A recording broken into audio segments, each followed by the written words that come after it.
नमस्कार, मैं हूं अजय प्रकाश और आप देख रहे हैं जनज्वार। दोस्तों, 6 जनवरी को जेएलकेएम ने चक्का जाम का ऐलान किया है। मांग की है कि सीसीएल और दूसरी जगहों पर जो अवैध कब्जेदारी है, उसको खत्म किया जाए। इसके साथ-साथ विस्थापित हुए झारखंडियों की मांगों को भी इस मुद्दे में शामिल किया गया है। 6 तारीख की क्या तैयारी है? किस तरह टाइगर जयराम महतो इस मुद्दे को व्यापक तौर पर उठाने वाले हैं? क्या यह मुद्दा सिर्फ कोयलांचल के क्षेत्र में रहेगा या पूरे झारखंड का एक बड़ा मसला बनेगा? इन सारी बातों को समझने के लिए, 6 तारीख की तैयारी को जानने के लिए, अगली रणनीति को समझने के लिए हमारे साथ जेएलकेएम के राष्ट्रीय प्रवक्ता कहें, मुख्य प्रवक्ता कहें, हमारे साथ सुशील मंडल हैं। हम उनसे बातचीत कर जानेंगे कि जेएलकेएम ने 6 तारीख की क्या तैयारी की है। सुशील, आपका स्वागत है जनज्वार में। और 6 तारीख का जो चक्का जाम है, उसको लेकर क्या तैयारी है, क्या रणनीति है? सबसे पहले जोहार तमाम आपके व्यूअर्स को, तमाम देशवासियों को सुशील मंडल का जोहार। और बात अगर करें 6 तारीख की, तो 6 तारीख को विस्थापित समन्वय समिति के द्वारा एक चक्का जाम का ऐलान किया गया है। और विस्थापित समन्वय समिति ने हमसे समर्थन मांगा है, जेएलकेएम से समर्थन मांगा है। तो और हमारे जो केंद्रीय अध्यक्ष जयराम कुमार महतो जी हैं, उन्होंने समर्थन दे दिया है। जी। तो 6 तारीख को एक व्यापक और एक बड़ा चक्का जाम होने को जा रहा है, जिसमें विस्थापितों की समस्या का मूल अगर देखा जाए उस बंदी को, तो उस विस्थापितों की जो समस्या है, उस पर नज़र डाला जाएगा, उस पर प्रकाश डाला जाएगा। साथ ही साथ पिछले 1 सप्ताह पहले आप सबने देखा कि क्वार्टर्स पे जो अवैध कब्जा है, उस पर किस प्रकार हमारी पार्टी ने एक राष्ट्रीय मुद्दा बनाया है। आज अगर देखा जाए तो केवल बेरमो में, जहाँ पर उस दिन जो आप सबने एक वीडियो देखा जो वायरल हुआ था, तो केवल बेरमो में लगभग 6000 क्वार्टर्स पर अवैध कब्जा है। अवैध कब्जा का जो मीनिंग है उसे समझना काफ़ी ज़रूरी है, चूँकि काफ़ी इम्पोर्टेंट ये मुद्दा है। अवैध जी, कब्जा बिल्कुल। आज से 20 वर्ष पूर्व जिसके पिताजी, जिसके दादाजी ने नौकरी कर मतलब रिटायरमेंट ले लिया है। जी, अब 15-20 वर्ष पहले उस क्वार्टर को खाली कर देना था। 20 वर्ष से लोग वहाँ रह रहे हैं। तो जिन्होंने ज़मीन दी, मान जी, लीजिए हमने भूमि अधिग्रहण के समय देश के विकास के लिए ज़मीनें दी। अब वो ज़मीन अगर अनयूज़ है, अगर वो ज़मीन रिजेक्ट हो चुका है, अगर उस क्वार्टर का जिस महारत्न कंपनी ने लिया, अगर उसे यूज़ में नहीं कर सकते हैं, तो वापस कर दीजिए। तो अभी अवैध कब्ज़ा जब कोई बाहरी बाहरी in the sense other states के लोग करते हैं, हुँ। तो झारखंडी लोग जिनका ज़मीन है, वो वहाँ पर क्यों नहीं रह सकते हैं? काफ़ी गंभीर समस्या है ये। तो ये जो क्वार्टर हैं, ये सिर्फ सीसीएल के हैं, बीसीसीएल के हैं या पूरे प्रदेश ये में? जी, पूरे झारखंड में जितने भी कंपनियाँ हैं, पब्लिक सेक्टर की। गवर्नमेंट हाँ, पब्लिक जी, सेक्टर की जितनी भी कंपनियाँ हैं, चाहे आप सीसीएल कहें, सेल कहें, SAIL mean Steel Authority of India Limited, जी, उसके अंतर्गत आपके कुछ सब्सिडीज़ झारखंड में हैं, जैसे बोकारो स्टील प्लांट हो गए, और सेल हो गया, बीसीसीएल हो गया। बीसीसीएल के जितनी भी सब्सिडीज़ हैं, चाहे सीसीएल हो, बीसीसीएल हो, और आपका टाटा स्टील के भी कुछ क्वार्टर्स हैं, जिनको जी, अवैध रूप से अतिक्रमण करके लोग रख रहे हैं, और काफ़ी बड़ा अमाउंट में है। ऐसा नहीं कि 2, 4, 10 क्वार्टर। आज की डेट में जे देखा जाए, अगर सारे जितने भी सब्सिडीज़ हैं, जितने भी नवरत्न कंपनीज़ हैं, सबको अगर मिला दिया जाए, तो लगभग 60,000 क्वार्टर्स पर अवैध कब्ज़ा है। और कोई भी जननेता इस पर इसलिए आवाज़ नहीं उठाता है, क्योंकि वो फंडेड रहते हैं। स्पष्ट होकर कहेंगे, झारखंड में लगभग जितने जननेता हैं, जितने विधायक हों, जितने मतलब पब्लिक जी। लीडर्स हैं, सब कहीं न कहीं इन सब्सिडीज़ से, बड़े-बड़े कंपनियों से फंडेड हैं। तो वो आवाज़ मुखर होकर उठा नहीं पाते हैं। इस विषय के जितने भी वहाँ के जो बिल्कुल। लोकल्स हैं, वो हमारे पास आते हैं, क्योंकि हम लोग सुशील जी, एक जनता बात की समझना चाहेंगे कि जैसे हुँ, राहुल गांधी क्वार्टर नहीं खाली कर रहे थे तो हंगामा हो गया, क्वार्टर खाली कराया गया। केजरीवाल का क्वार्टर खाली कराया गया। एक समय लालू प्रसाद यादव का क्वार्टर खाली कराया गया। एक समय अखिलेश यादव का क्वार्टर खाली कराया गया।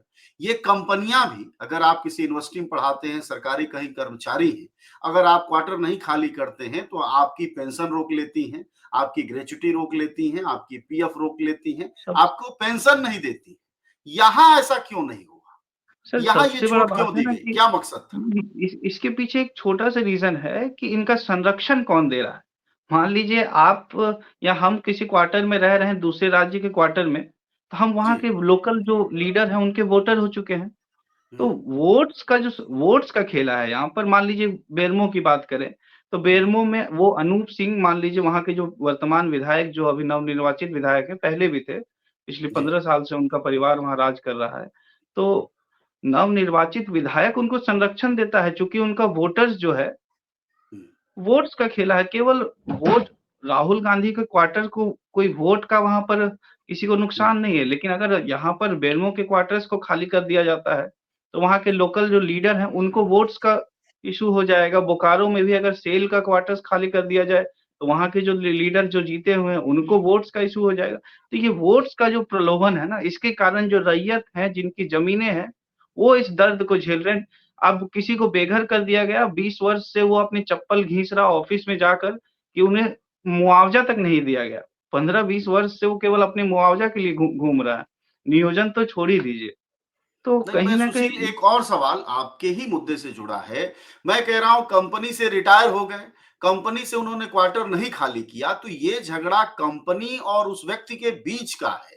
उसमें क्या हुआ? कंपनियों ने कोई पहल नहीं ली, खाली कराने की कोशिशें नहीं की, हुआ क्या? वो कहानी जानना चाहते देखिए, कंपनी कोशिश करती है और कंपनी को रोका जाता है वहाँ के स्थानीय विधायक के द्वारा। हैं। अच्छा, ये पुराना सिलसिला है मतलब। ये पुराना सिलसिला है, आज से 15-20 वर्ष से ये चलता आ रहा है। जब से मान लीजिए बेरमो की बात करें तो लगभग 30 वर्ष से ये चलता आ रहा है। हुँ, तो इस संरक्षण को तोड़ने के लिए जो जाल जो बिछा हुआ है, इसे तोड़ने के लिए हमारे विधायक, हमारे केंद्रीय अध्यक्ष जयराम कुमार महतो जी ने ये पूरा एक प्लान के तहत तमाम जी, कहीं न कहीं राष्ट्रीय मुद्दा बनाया है और हमको लगता है कि आने वाले 6 महीने के अंदर जितने भी क्वार्टर्स जो अवैध कब्ज़ा किया गया है, उसे हुँ, खाली करवाने के लिए सीसीएल भी अब विवश हो जाएगी और वहाँ के जो लॉ एंड ऑर्डर जो मेंटेन करने वाले एडीएम साहब हैं, एसडीएम साहब हैं, वो भी इसमें सहयोग करेंगे। क्योंकि देखिए अच्छा काम करने जाइएगा तो आप पर कहीं न कहीं हम लोगों के ऊपर केस हो गया, तो हुँ। केस अब सामान्य हो चुका है। जब आप जनहित के लिए लड़ाई लड़ेंगे तो केस कोई बहुत बड़ा इश्यू नहीं है। अगर जनता की भलाई के लिए 2-4 केस भी हमारे पार्टी के लड़कों के ऊपर, अध्यक्ष के ऊपर लगता है, तो हम इसे लेने के लिए तैयार हैं।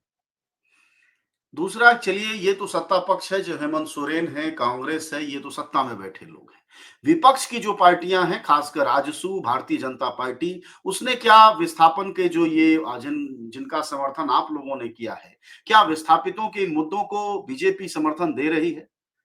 अगर आज तक विस्थापितों को लेकर बीजेपी सीरियस रहती, तो लगभग 25 वर्ष हो चुके हैं झारखंड राज्य के गठन में, तो लगभग 15 से 16 वर्ष उन्होंने राज किया है। तो अगर विपक्ष सीरियस रहती, अभी फिलहाल जो विपक्ष है, कल तो वो सत्ता पक्ष में थी। तो अगर वो सीरियस होती तो आज विस्थापन का जो दर्द है, हम आपको बताएँ सुबह 6 बजे हमारे विधायक जी जो हमारे केंद्रीय अध्यक्ष सोकर उठते हैं, उनके घर एक लंबी कतार लग जाती है लगभग 100 डेढ़ 100 लोगों की, जो केवल विस्थापित लोग हैं और जिनको नियोजन नहीं मिला है, जिनको नौकरियाँ नहीं मिली है, जिनको उनकी ज़मीन के बदले मुआवज़ा नहीं मिला है, वो हमारे पास आकर आँसू निकलते हैं उनके। तो कहीं न कहीं इस समस्या को हमें लगा कि गंभीरतापूर्वक लेनी चाहिए और पार्टी काफ़ी सीरियस है इस मुद्दे पर। आने वाले समय में काफ़ी बड़ा एक ड्रास्टिक रिज़ल्ट भी हमें मिलने जा रहा है। विपक्ष बिल्कुल ही सीरियस नहीं है, विपक्ष केवल वोट बैंक की तरह इस्तेमाल की है आज तक। आज जो सत्ता पक्ष में है, वो कल विपक्ष थी और जो आज सत्ता में है, वो कल विपक्ष थी। तो दोनों ही आज जो सत्ता पक्ष हो चाहे विपक्ष हो, दोनों ने ही विस्थापितों को केवल और केवल ठगा है और वोट बैंक की तरह इस्तेमाल किया है। अब हम लोग जो हैं, काफ़ी सीरियस इस मुद्दे पर और इसे कहीं न कहीं नेशनल मीडिया तक में कवरेज मिला है। हमें लगता है सॉल्यूशन भी काफ़ी जल्द मिलेगा। एक चीज़ और बताइएगा, आप 2 शब्द यूज़ कर रहे हैं, जो लोग सुबह जयराम महतो के यहाँ पहुँच जाते हैं विधायक जी के यहाँ। एक नियोजन और दूसरा शब्द है मुआवज़ा। तो ये कंपनियाँ बने पचासों साल हो गए, क्या इन लोगों को मुआवज़ा या नियोजन देने का कोई वायदा किया गया था, जिसको आज तक इन कंपनियों ने पूरा नहीं किया? ये काफ़ी अगर इस बात पर प्रकाश डाला जाए तो काफ़ी दर्दनाक घटना है ये। आज से जी। मतलब मुआवज़ा हो चाहे नियोजन की बात, आज जो लड़का हमारे पास आता है ना, उसके दादाजी को वादा किया गया था।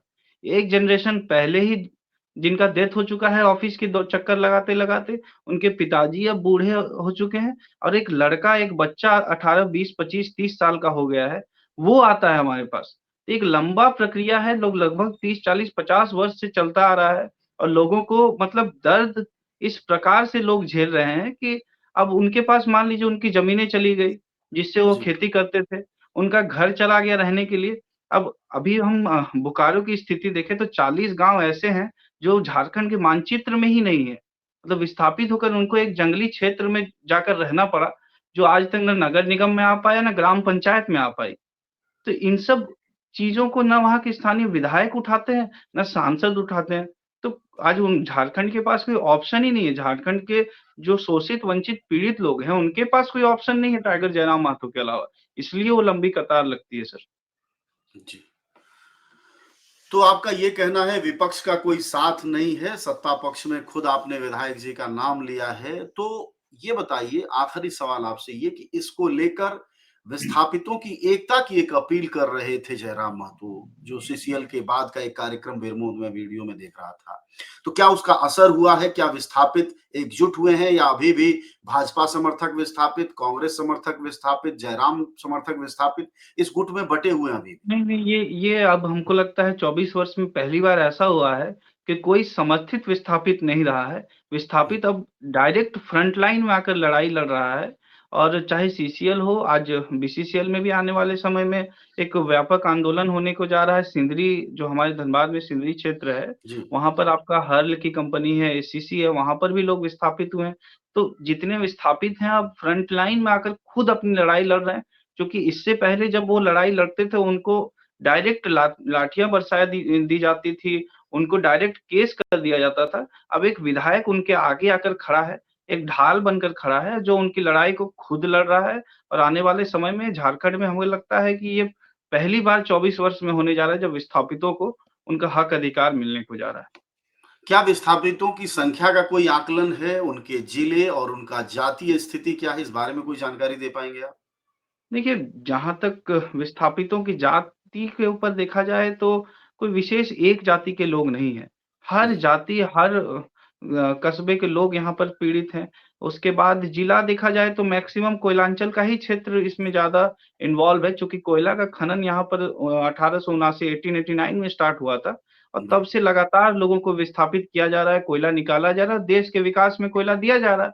लेकिन झारखंड के विकास के लिए यहाँ के लोग जो विस्थापित हो रहे हैं, उनके विकास को लेकर ना सरकार सीरियस है, ना केंद्र सरकार सीरियस है, ना राज्य सरकार सीरियस है और लोग लगातार शोषित होते जा रहे हैं और सदियाँ बीतती जा तो रही है। विस्थापितों की समस्या में आपके विधायक, आपकी पार्टी इस बात को भी शामिल करेगी। मैं जब भी ग्राउंड रिपोर्ट पर गया इस पूरे कोयलांचल के इलाके में, तो प्रदूषण का भारी संकट है, पानी का उससे बड़ा संकट है, खेती-बाड़ी मुश्किल होती जा रही है। तो क्या आजीविका का भी सवाल विस्थापन में वो शामिल करने जा रहे हैं? बिल्कुल, बिल्कुल, बिल्कुल। जैसे ही विस्थापित लोग विस्थापित हुए, उनकी ज़मीनें चली गई, उनकी खेती करने का जो जगह था वो चला गया।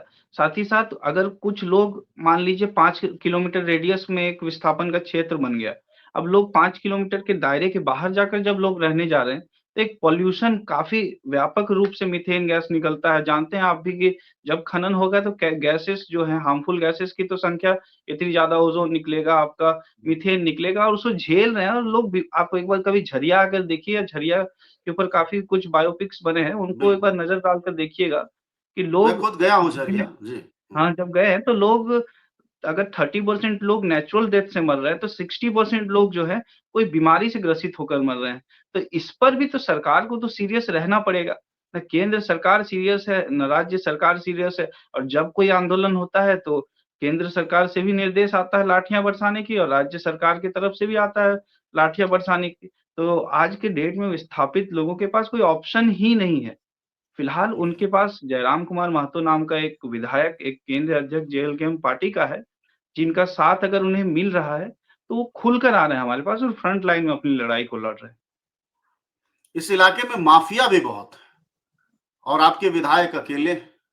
ये भी कोई छोटी चुनौती नहीं है, जिस इलाके में आप लोग कदम रख रहे हैं, वो इलाके माफियाओं से पिछले 40 सालों से ग्रस्त है। उसका मुकाबला? लगातार देखिए, अगर हम माफ़िया तंत्र से डरते, अगर हम आतंकवाद से डरते, तो आज की डेट में हम 71 सीटों पर चुनाव नहीं लड़ते। आज कुछ ऐसे सीट्स थे, 71 में से 30-25 ऐसे सीट्स थे हमारे पास, जहाँ पर नक्सलवाद इतना हावी है कि अगर कोई अध्यक्ष, कोई मान लीजिए कोई नेता वहाँ दिन में जाता है ना, उसे सिक्योरिटी 10 गुना, अपना जो सिक्योरिटी 10 है, तो उसे 100 लेकर जाना पड़ता था। लेकिन देखिए, माफ़िया हो, चाहे माफ़िया को हटा दिया जाए, तो आतंकवाद हो, चाहे नक्सलवाद हो, तो शोषण की वजह से इस क्षेत्र में बढ़ा था। तो आज जयराम कुमार महतो जी जो नक्सलवाद प्रभावित क्षेत्र है, वहाँ के लोगों के लिए भी एक उम्मीद की तरह बनकर आए हैं, और माफिया तंत्र से डरने वाली कोई बात नहीं है। हम अगर अपनी जान हथेली में लेकर लगातार लड़ाई लड़ रहे हैं, तो अगर जान की डर रहती तो रात को 1:30 बजे रात को अकेले हमारे विधायक जी हमारे जाते नहीं वहाँ पर। तो एक हम खुलकर लड़ाई लड़ रहे हैं, हमें माफिया तंत्र हो, चाहे कोई भी नेगेटिविटी हो, उससे दूर हटकर हम अपनी लड़ाई को लड़ रहे हैं। शुक्रिया आपका बातचीत के लिए। हमारे साथ बातचीत कर रहे थे जेएलकेएम के राष्ट्रीय प्रवक्ता सुशील मंडल। उन्होंने विस्तार से 6 तारीख के चक्का जाम की तैयारियों की भी बात की और उस पर भी बात की कि विस्थापितों की मुख्य समस्या किस तरह 24 वर्षों तक मेढकों के खेल में तब्दील हो गई थी और उसका कोई मुद्दा नहीं उठा रहा था, और अगर कोई उठाता है तो सिर्फ वोट की वजह से चुप हो जाता है। दूसरी तरफ 50 साल से ज्यादा से वो लोग हैं जिनकी तीसरी चौथी पीढ़ी आ चुकी है और नाती पोते लाइन लगाए हुए हैं जयराम महतो के सामने कि हमें न्याय दिलाओ, और वह ढाल की तरह खड़े हैं। देखते हैं यह संघर्ष कितना आगे जाता है। 24 सालों से लंबित न्याय उन्हें मिल पाता है कि नहीं मिल पाता है, लेकिन जो तल्ख तेवर जयराम महतो का दिखाई देता है, उससे साफ है कि झारखंड को एक नया नेता मिला है, जिसमें कि साहस भी है और जनता को समेटने की रणनीति भी। शुक्रिया आपका बातचीत के लिए। धन्यवाद। धन्यवाद।